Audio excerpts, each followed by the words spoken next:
सन 1975च्या आसपासचा तो काळ असेल. माझ्या आजोबांची पन्हाळ्याला बदली झाली होती. किशोर काकडे म्हणजे त्या काळी एका मोठ्या हुद्द्यावर असलेले पोलीस अधिकारी. त्यांचा प्रामाणिकपणा केलेल्या कामामुळे त्यांची अनेकदा वेगवेगळ्या ठिकाणी बदली व्हायची. आता यावेळेस त्यांची बदली पन्हाळ्याला झाली होती. कांचन, माझी आजी, सोबत नुकतंच नवीन लग्न झालं होतं. लग्नानंतर अवघ्या 15 दिवसात पन्हाळा गाठायचा होता. तर आजोबांचे वडील त्यांना म्हणाले, "अरे बायकोला सोबत घेऊन जा, आता लग्न झालं आहे तुझं. अजून किती दिवस खानावळीत जेवण करणार?" वडिलांचा शब्द डावलायचा कसा म्हणून त्यांनी आजीला सोबत घेत पन्हाळा गाठला. जुलै महिना उजाडला होता. पाऊस थांबायचा नाव घेत नव्हता. त्यात पन्हाळा तर अगदी हिरवागार दिसत होता. आजी तर पन्हाळ्याच्या प्रेमातच पडली होती. खरंच सांगतो, तिथल्या निसर्ग सौंदर्यात काय जादू आहे काय माहिती. जो पण तिथे जातो तो त्या जागेच्या अगदी प्रेमात पडतो. ते दोघे पन्हाळ्यावर पोचले. त्यांना पोलीस क्वार्टरमध्ये खोली मिळाली होती. त्यामध्ये त्यांनी संसार मांडला आणि त्यांचा सुखी संसार सुरू झाला. एक दिवस आजोबांना सुट्टी होती आणि त्यांच्या मनात विचार आला, लग्न झाल्यापासून हिला कुठे बाहेर फिरायला घेऊन गेलो नाही. तिला इकडे आणलं आणि कामात गुंतवून ठेवलं. त्या दिवशी त्यांनी आजीला सरप्राईज द्यायच्या हेतूने पन्हाळा गड फिरायला नेले. गडावरून फेरफटका मारताना आजीला खाली दरीमध्ये एक घर दिसले. घर कसलं, लांबून तर तो चांगला प्रशस्त बंगला वाटत होता. एकदम जंगलाच्या मधोमध आणि चारही बाजूने हिरवीगार झाडी. झालं, आजीला ती जागा आवडली.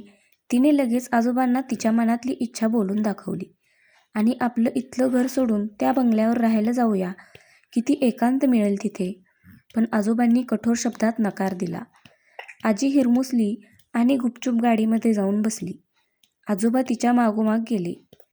आजीला त्या बंगल्याने एवढं जाळ्यात ओढलं होतं, स्वप्नात तो बंगला तिला दिसे. तिने अनेकदा आजोबांना सांगितले, पण आजोबा ऐकायला तयार नव्हते. कारण पोलीस चौकी त्यांना क्वार्टरपासून जवळ होती. आजी खूप नाराज झाली आणि तिने खाणंपिणं सोडलं. आजोबा खा बोलले तरी खायची नाही. आजोबांना काळजी वाटू लागली. मग त्यांनी आजीला शब्द दिला की आपण लवकरच त्या बंगल्यात जाऊया. आजोबांनी माहिती काढायला सुरुवात केली. कोणाचा बंगला आहे, कशी जागा आहे, असं. लोकांकडून काही सकारात्मक प्रतिसाद आला नाही. एके दिवशी घरी येताना आजोबांनी त्यांच्या चालकाला विचारले, कसा आहे तो बंगला, कशी आहे ती जागा. त्यावर तो चालक गडबडला आणि म्हणाला, साहेब मला बी ठाऊक नाही, पर लोक म्हणतात की ती जागा भुताची आहे, भुतं राहतात तिथं. आमचे आजोबा मुंबईत राहिलेले, त्यांना या गोष्टीचं हसू आलं आणि ते म्हणाले, हे बघ रघुनाथ, चालकाचे नाव, आपण येत्या 2 दिवसात तिथे राहायला जातोय. रघुनाथ उचकला आणि म्हणाला, साहेब तुम्हाला जायचं तर जावा, म्या नाही येत, वाटल्यास मला नोकरी सोडावी लागली तरी बी चालन. आजोबा हसले आणि म्हणाले, चल घरी सोड. त्या रात्रीनंतर रघुनाथ परत गावात दिसलाच नाही. आजोबांनी आजीला सांगितले नव्हते की गावकरी त्या जागेला भुताची जागा म्हणतात. कारण आजी भलतीच खुश होती. तिला बंगल्यात जायला मिळणार होतं. आजोबांनी सगळा बंगला 2 गडी घेऊन व स्वतः तिथे उपस्थित राहून साफ करून घेतला. कारण ते पोलीस होते, त्यांना नकार देणं कोणाला खपणार नव्हतं. ततपप करत त्यांनी घर साफ करून घेतलं आणि 2 दिवसात आजी आणि आजोबा बंगल्यात राहायला गेले. कोणाला ठाऊक होतं इथं खरंच भूत आहे का लोक अफवा पसरवतात. दिवस चांगले जात होते. चालक पळून गेला होता, त्यामुळे आजोबांना रात्री एकट्याला गाडी चालवत यावं लागत असे. आजोबांना किती पण उशीर होऊ देत, आजी त्यांची वाट पाहत बसायची. रात्रीचे 12 वाजतील, 1 वाजेल, पण ते आल्याशिवाय काही ती घास खायची नाही. आता या त्या काळच्या प्रथा किंवा त्या काळची प्रेम व्यक्त करायची पद्धत, ते काहीही असो, पण एक मात्र आजी वाट पाहायची. आणि एक दिवस अचानक आजोबांना एका गुन्ह्याच्या तपासासाठी चंदगड, महाराष्ट्र व कर्नाटकच्या सीमेवर गाव, या ठिकाणी जायचं होतं. आजोबा काळजीमध्ये पडले. एवढ्या मोठ्या घरात हिला एकटीला कसं ठेवायचं. पण आजी आमची धीट म्हणाली, या जाऊन राहते मी एकटी, काही काळजी करू नका. आजीने बोललेल्या या शब्दांनी आजोबांना धीर आला आणि म्हणाले, काळजी करू नकोस, 4 दिवसात मी परत येईल, असं म्हणत आजोबा निघून गेले. आजीचा नंतरचा दिवस कामातच गेला. कारण बंगला फार प्रशस्त, अगदी चित्रपटात दाखवतात तसा. आत प्रवेश केल्यावर मोठा हॉल, डाव्या बाजूला किचन. हॉलमधून उजव्या बाजूला गेलं, वरच्या खोल्यांमध्ये जायला जिन्यावरती 3 खोल्या होत्या, पण आजीने त्यांच्यासाठी एकच खोली उघडली होती. बाकी 2 खोल्यांची दारं बंदच होती. सूर्य मावळला, अंधार पडला. आजी घरात एकटी. नशीब विजेची सोय तिकडं झाली होती. एक मिणमिणता बल्ब चालू केला. पण रात्र झाली आणि आजीला ते घर खायला उठू लागलं. तिला भीती वाटू लागली. ती अस्वस्थ झाली आणि त्या दिवशी ती जेवली देखील नाही. पाणी पिऊन झोपायला गेली. त्या दिवशी तिला शांत झोप लागली नाही. सतत आजोबांची काळजी लागून राहत होती. सकाळ झाली आणि ती खोलीच्या बाहेर आली तर खोलीबाहेर तिला तिच्या डाव्या पायातील एक चप्पल दिसली. मुख्य दरवाजाबाहेर काढलेली चप्पल अख्खा एक जिना चढून तिच्या खोलीपर्यंत आली. कशी हा प्रश्न तिला पडला. तिला वाटलं कोणी मांजर वगैरे असेल, त्याने ठेवली असेल म्हणून तिने दुर्लक्ष केलं आणि ती चप्पल घेऊन खाली आली. आजीला आजोबांची काळजी वाटत होती.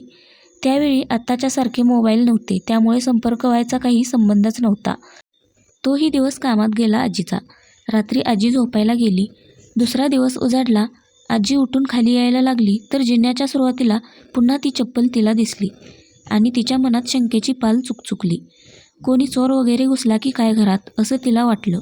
म्हणून तिने सगळं घर तपासलं, पण काही नव्हतं. सगळं व्यवस्थित आणि जागच्या जागी होतं. पण ती चप्पल आली कुठून, परत एकदा ते तिला समजलं नाही. तोही दिवस गेला. रात्र झाली.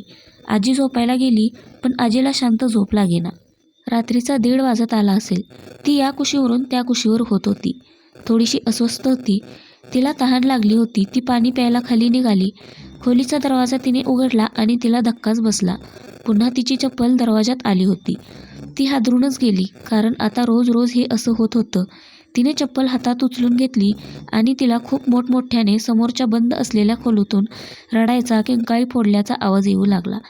आजी पुरती घामाघूम झाली होती. तिकडून आवाज येत होता आणि आवाज मुलीचा वाटत होता. ती ओरडत होती, वाचवा, वाचवा, कोणीतरी वाचवा. हे सगळं ऐकून आजी धाडकन चक्कर येऊन पडली. दुसऱ्या दिवशी सकाळी आजोबा आले. दरवाजा वाजवून देखील दरवाजा उघडला जात नाही म्हटल्यावर काहीतरी काळवेर असेल याची जाणीव त्यांना झाली. दरवाजा तोडून आत प्रवेश केला आणि थेट त्यांच्या खोलीकडे धावले आणि खोलीच्या दरवाजातच आजी पडली होती. ते फार घाबरले. त्यांनी तिला उठवायचा प्रयत्न केला, पण ती काही उठली नाही.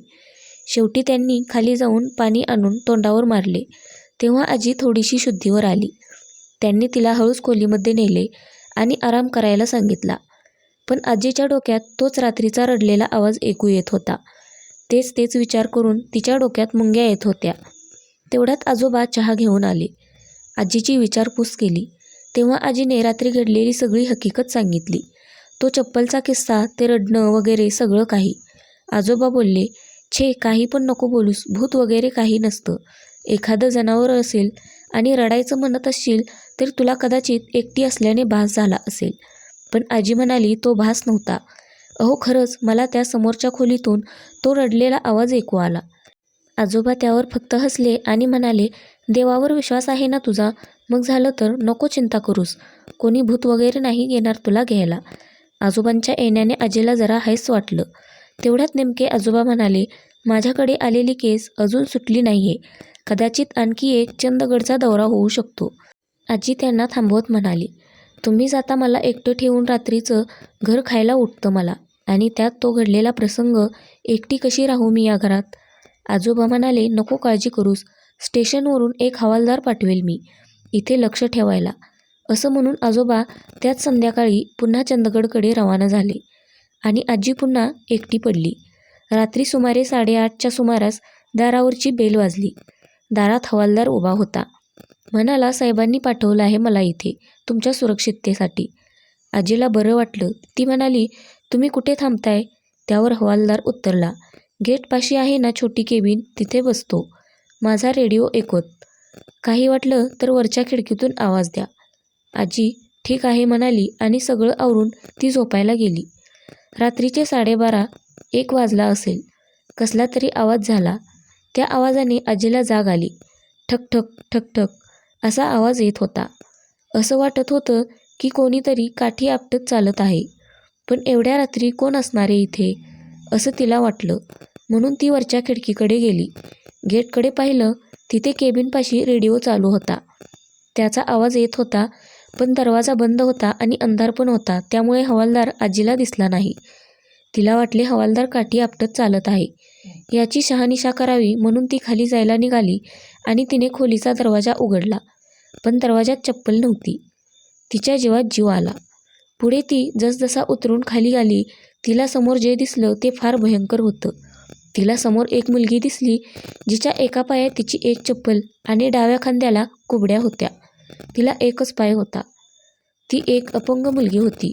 काळेभोर केस, निळ्या रंगाचा कुर्ता घातला होता तिने. आजी फार घाबरली. आजीला फक्त भोवळ यायची बाकी होती. तिने आरडाओरडा करायला सुरुवात केली, पण तिथे कोण नव्हतं. कदाचित गेटवरचा हवालदाराचा पण डोळा लागला होता. पण गाण्याचा आवाज स्पष्टपणे ऐकू येत होता. त्यात रातकिड्यांची किरकिर होतीच आणि या मुलीचं ठकठक चालणं सुरू होतं.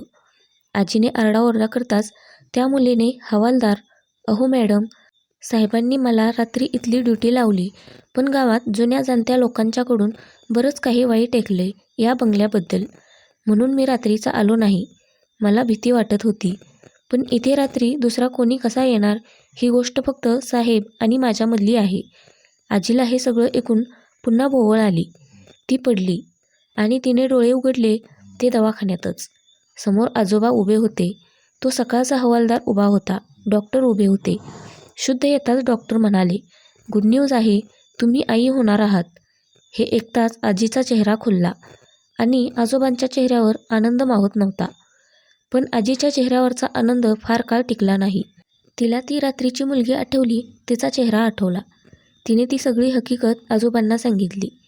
एका बाजूने पूर्ण भाजलेला होता त्या मुलीचा चेहरा आणि ती हसत हसत माझ्याकडे पाहत होती. पण आजोबांनी हे देखील हसण्यावारी नेलं आणि म्हणाले, स्वप्न बघितलं असशील तू हे. असलं सगळ्या गोष्टी फक्त चित्रपटात होतात, खऱ्या आयुष्यात नाही. आजी त्यांना कसं समजावणार होती. तिच्याच हट्ट्यापायी त्यांनी ते घर घेतलं होतं. संध्याकाळी ते घरी आले. डॉक्टरांनी त्यांना काळजी घ्यायला सांगितले होते. म्हणून आजोबांनी त्यांच्या आईला पत्र लिहिले. पण त्यांची आई म्हणाली, अरे 8 दिवसांनी येते, शेतात लगबग चालू आहे. आजोबांनी मनाशी पक्के केले. या अवस्थेत आजीला सोडून कुठेही जायचं नाही. आजोबांनी त्यांची आई येत नाही तोवर आजीची पुरेपूर काळजी घेतली. आजीला काही कमी पडू दिलं नाही. 8 दिवसांनी आजीची सासू आली. सासूबाई जाम खुश. घरात पाळणा हलणार या बातमीने. आता आजोबा मोकळे झाले. त्यांनी त्यांच्या आईवर आजीची सगळी जबाबदारी टाकली आणि ते आपली कामं करायला मोकळे झाले. त्या दिवशी अमावास्या होती. आजोबा कामानिमित्त मुंबईला गेले होते. घरात आजी आणि त्यांची सासू दोघीच. कामं आवरली आणि दोघीजणी वरती झोपायला गेल्या. दोघी एकाच खोलीत झोपल्या. तेव्हा आजीचा 5वा महिना चालू होता आणि मध्यरात्र झाली होती. एकाएकी आजीला काहीतरी पडल्याचा आवाज आला. ती दचकून जागी झाली. तिने शेजारी पाहिलं, सासूबाई गाढ झोपल्या होत्या. तेवढ्यात बाहेरून जोरात रडण्याचा आवाज येऊ लागला. हा तोच आवाज होता जो त्या दिवशी आजीला ऐकू आला होता. आजी फार घाबरली. तिने सासूबाईंना उठवण्याचा प्रयत्न केला.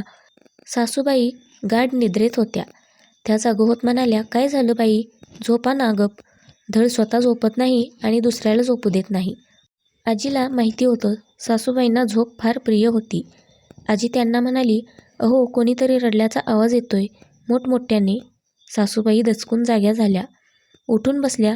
त्यांनी कानोसा घेत आणि म्हणाल्या, झोप गुपचूप, काही आवाज वगैरे येत नाहीये. पण आजीला मात्र आवाज ऐकू येत होता आणि आजीला दाट संशय होता, ही तीच मुलगी असणार आहे जी त्या दिवशी खाली तिला दिसली होती. आजीला घाम फुटला होता. बाहेर उठून जायची हिंमत होत नव्हती. शेवटी तिने कानावर हात ठेवला आणि झोपी गेली. तास दीड तासानंतर तो आवाज पूर्ण शांत झाला आणि आजी झोपी गेली. दिवस उजाडला. 10 वाजत आले असतील. आजीला रात्रीच्या उशिरा झोपण्याने तिला सकाळी जाग आली नाही. सकाळी पण शेजारी ती पाहते तर सासूबाई नव्हत्या. आजी खाली उठून गेली तर सासूबाई खाली किचनमध्ये होत्या. त्या म्हणाल्या, उठलात का सुनबाई? बरं झालं, सकाळी नाही उठवलं. तुम्हाला शांत झोप लागली होती तुमची. पण मला एक सांगा सुनबाई, तुमची एक चप्पल आपल्या खोलीबाहेर कशी काय आली? आजी निरुत्तर झाली. सांगणार तर काय आणि कोणाला? सांगितलं असतं तर तिलाच येड्यात काढलं असतं या लोकांनी, म्हणून ती गप्प बसली. त्या दिवशी तिने दिवसभर आरामच केला. रात्री झोपण्यापूर्वी सासूबाई तिला म्हणाल्या, मी खालीच झोपते तुझ्या खोलीत, मला काही बाई झोप येत नाही. आजी म्हणली, मला भीती वाटते हो. त्यावर त्या म्हणाल्या, अगं कोणी नाही, तू काळजी करू नकोस. मी आहे की खालीच झोपलेली आणि भीती वाटते तर खोलीचा दरवाजा उघडा ठेव, बंद नको करूस. आजीला हा पर्याय आवडला.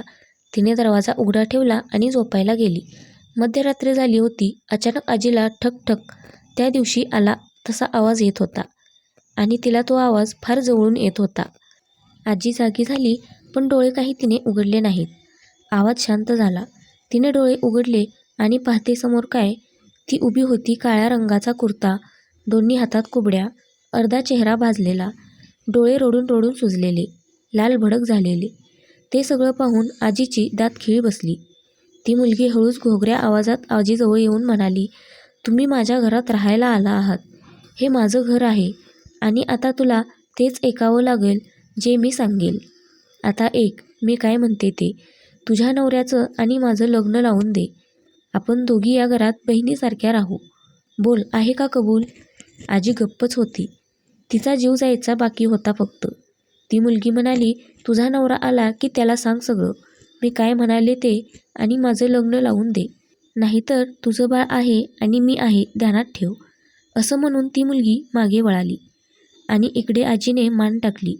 सकाळी सासूबाई उठून आजीच्या खोलीत आल्या, पण खोलीच्या बाहेर त्यांना ती आजीची चप्पल दिसली. त्यांनी दुर्लक्ष करत खोलीत आल्या आणि आजीची ती अवस्था पाहून त्यांना धक्काच बसला. आजी आडवी पडली होती बेडवर. तिचं डोकं बेडच्या बाहेरील बाजूस लटकत होतं. त्यांनी पळत जाऊन आजीला नीट केलं आणि त्यांच्या हाताला चटका बसला. आजी तापाने फणफणत होती. सासूबाईंना काय करावे सुचेना. त्यांनी मिठाच्या पाण्याच्या पट्ट्या आणून ठेवल्या. थोड्या वेळाने आजोबा आले. त्यांनी आजीला हात लावला. अंग फार गरम होतं तिचं. ते ताबडतोब जाऊन डॉक्टरला घेऊन आले. डॉक्टर हो नाही करत शेवटी आले. त्यांनी आजीला तपासलं, इंजेक्शन दिलं. डॉक्टर म्हणाले, साहेब तुमच्या मिसेसने खूप काहीतरी मोठा मानसिक ताण घेतला आहे आणि त्याचा परिणाम शरीरावर फार मोठ्या प्रमाणात झाला आहे. या अवस्थेत ताणतणाव नाही घ्यायला पाहिजे त्यांनी. बाळावर परिणाम होतात.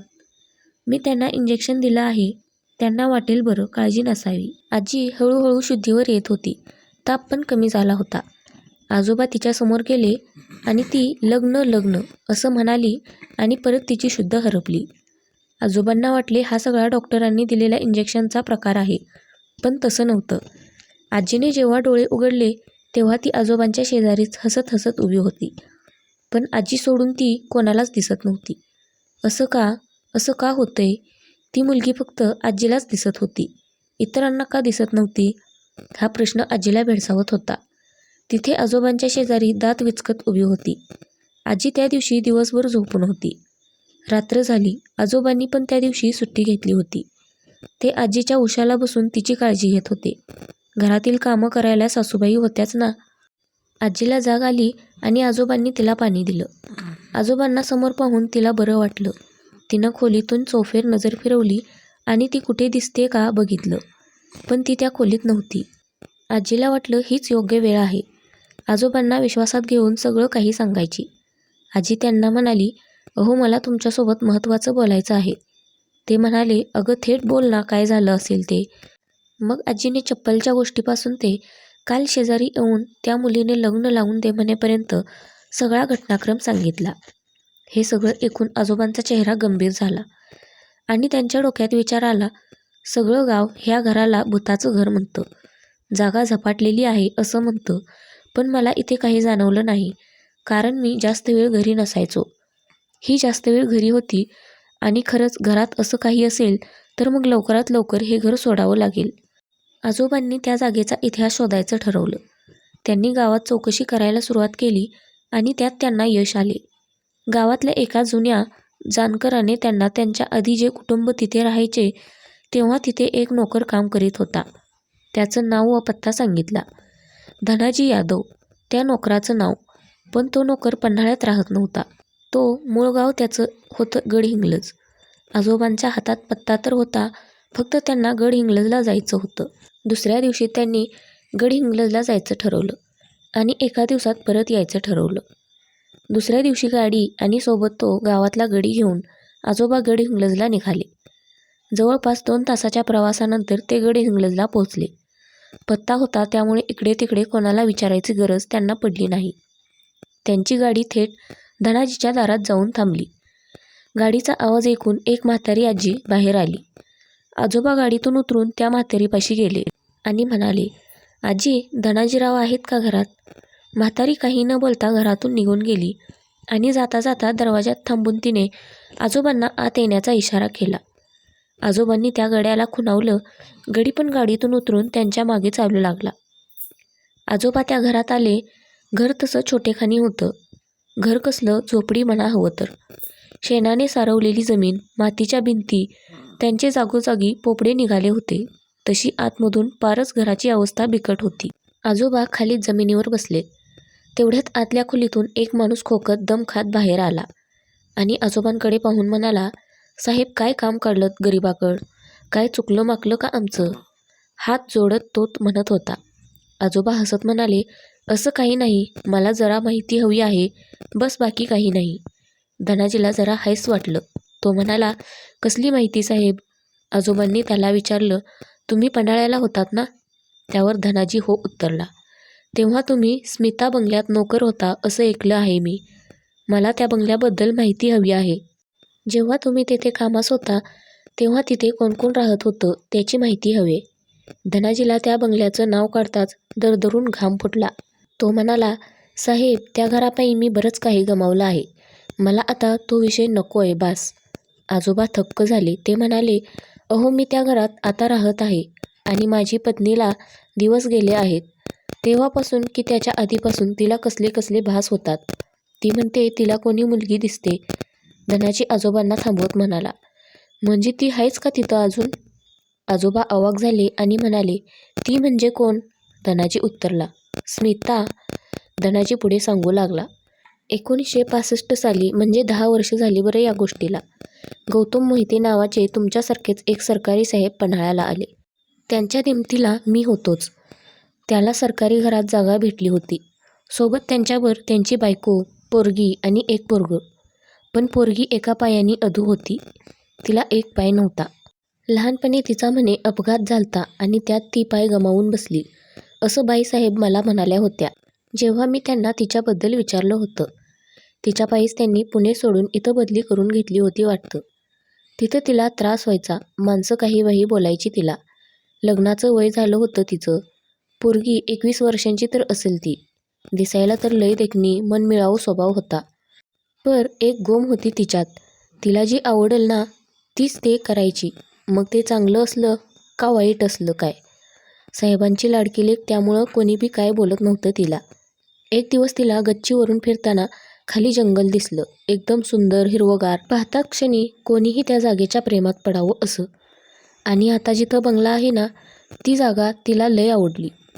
तेव्हा ती जागा भुताची नव्हती आणि एवढी जास्त दाट पण नव्हती. गावातली माणसं गुरेढोरे घेऊन त्या वाटेने चरायला डोंगरावर आणायची. त्यामुळं तिथं काय बी भय नव्हतं. तिनं त्या रात्रीला त्या जागेबद्दल साहेबांसोबत चर्चा केली वाटतं. स्मिता तेव्हा साहेबांना म्हणाली होती की मला तिथं आपलं घर पाहिजे. आपण इथल्या गर्दीतून तिथे जाऊ. आणि त्याचवेळी आजोबांना आजी त्यावेळी पहिल्यांदा त्या जागेबद्दल काय बोलली होती ते आठवलं. धनाजी पुढे म्हणाला, साहेब तिच्यावर जाम चिडले आणि तिथून निघून गेले. इकडं पोरीनं खाणंपिणं सोडलं. कोणासोबत बोलत नव्हती, काही खात नव्हती. साहेब आणि बाईसाहेब काळजीत पडल्या, हिला नेमकं काय झालं. आणि त्यांच्या ध्यानात आलं की तिला त्या जागेवर घर हवंय. साहेब एक दिवस कामावरून घरी आल्यावर थेट स्मिताजवळ गेले आणि त्यांनी कसला तरी कागद तिला दावला. जागेचा कागद होता वाटतं. तो कागद बघून पोरगी बापाच्या गळ्यातच पडली. का नाही पडणार हो. बापाने तिच्या नावाने ती जमीन खरेदी केली होती.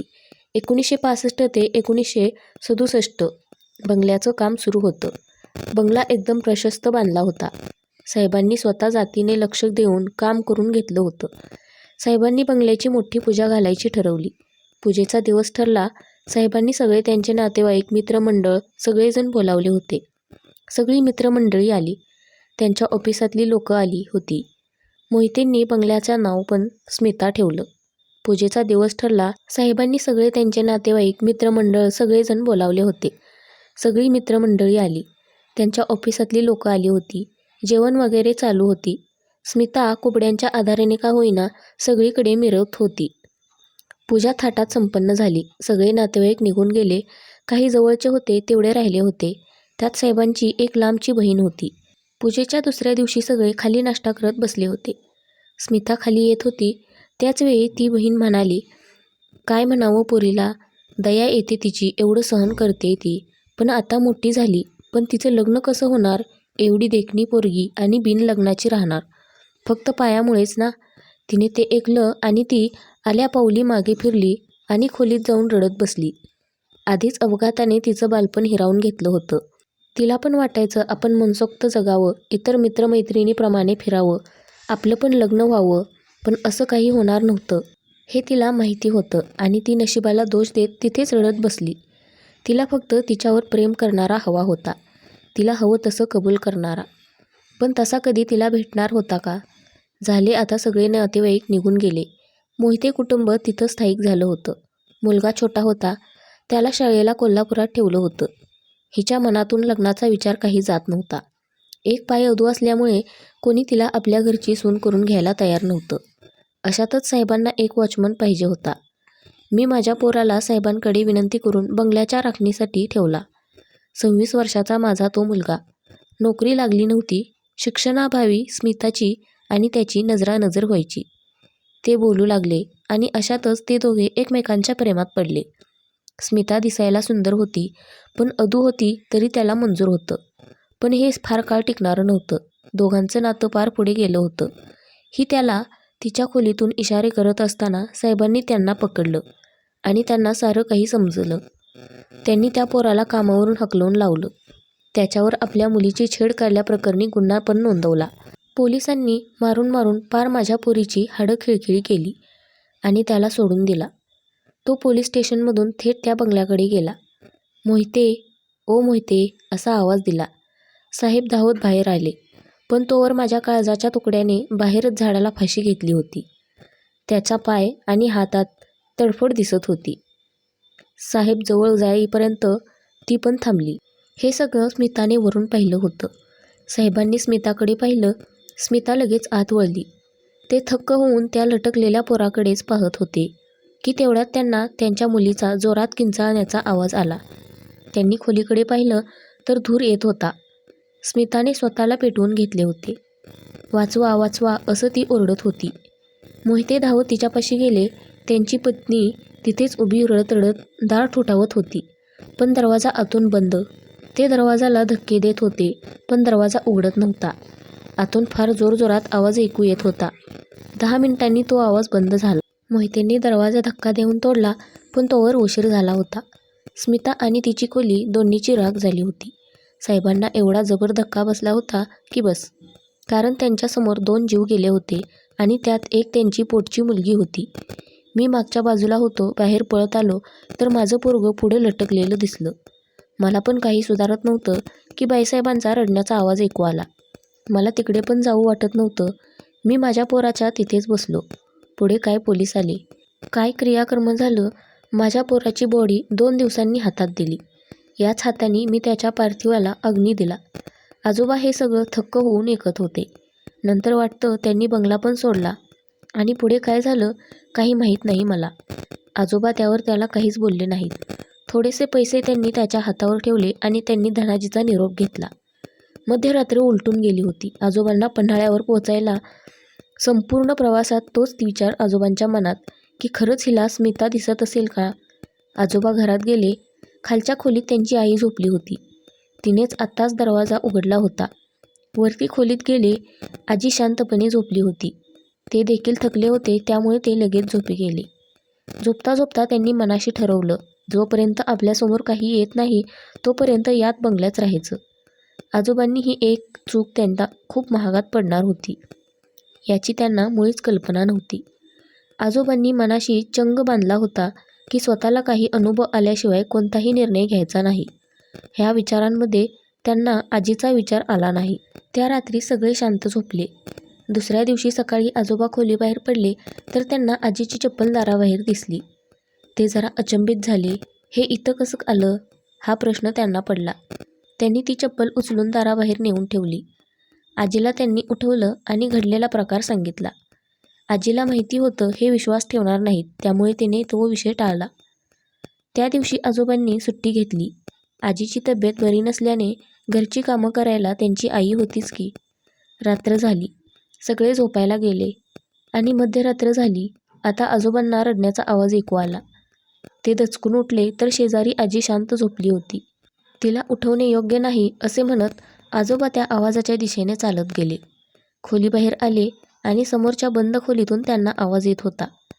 त्यांनी दरवाजा ठोठावला आणि त्याच वेळी आवाज शांत झाला. आजोबा जरा घाबरले, पण भास असेल असं म्हणत दुर्लक्ष करीत आपल्या खोलीकडे वळाले आणि इतक्यात त्यांच्या पायामध्ये काहीतरी आलं. ते खाली पडले. काय आलं पायात हे पाहायला त्यांनी मागे मान केली तर ते दृश्य पाहून आजोबा पुरते हादरले. त्यांच्यासमोर दात विचकत स्मिता उभी होती. हो, स्मिताच उभी होती, जिच्याबद्दल एवढे ऐकून देखील त्यांनी दुर्लक्ष केलं होतं. स्वतःच्या बायकोवर विश्वास त्यांनी ठेवला नव्हता. आता ती स्मिता आजोबांच्या समोर उभी होती. तिथे उभी राहून आजोबांकडे पाहत म्हणाली, मला तुझ्यासोबत लग्न करायचंय. तुझी बायको आणि मी यावर बोललोय. आम्ही दोघी बहिणीसारख्या राहू. तुझा जर नकार असेल ना, तर हे सगळं तुझ्या बाळाच्या जीवावर बेतेल, लक्षात ठेव. आजोबा तिथेच बेशुद्ध होऊन पडले. सकाळी त्यांच्या आईने त्यांना जागं केलं आणि उठता क्षणी ते म्हणाले, आपण हे घर आजच्या आज खाली करतोय. खूप झालं इथं या जंगलात राहणं. त्यांच्या आईला काही समजेना. हे असं का बोलत आहेत? त्यांनी आजीला पण सांगितले, तुला लागेल ते वर काढून ठेव, आपण हे घर सोडतोय. आजी हळूच जवळ जाऊन म्हणाली, दिसली वाटतं तुम्हाला पण ती. आजोबा निशब्द झाले. त्यांनी 2 गडी बोलावून घेतले सगळं सामान पोचवायला. आणि हे सगळं इतकं गडबडीत झालं होतं की कोणाला काहीच समजत नव्हतं काय होतंय ते. पण आजोबांना एवढं नक्की समजलं होतं की या घरात धोका आहेच. संध्याकाळपर्यंत ते घर खाली करून आजोबा सहकुटुंब क्वार्टरवर परत राहायला आले. पुन्हा त्या बंगल्याकडे चुकूनसुद्धा पाहणार नाही असा त्या दोघांनी निश्चय केला. पुढे त्या स्मिताचं आणि त्या बंगल्याचं काय झालं कोणास ठाऊक. पण इकडे येऊन आजी जरा खुलली होती, आनंदी वाटत होती. आजीला जरा बरं वाटलं. तिचा शेवटचा महिना होता. 2 दिवस झाले होते त्यांना घर बदली करून की आजीला त्रास व्हायला लागला. पोटात कळा येऊ लागल्या. आजीला त्वरित हॉस्पिटलमध्ये नेलं. आजोबा सोबत होतेच. ऑपरेशन थिएटरच्या बाहेर सगळे थांबले होते आणि डॉक्टर बाहेर आले आणि म्हणाले, मला माफ करा साहेब, पण मी आपल्या बाळाला नाही वाचवू शकलो. ते फार अशक्त होतं आणि विचित्र गोष्ट अशी की जन्मलेल्या मुलाला एक पाय नव्हता.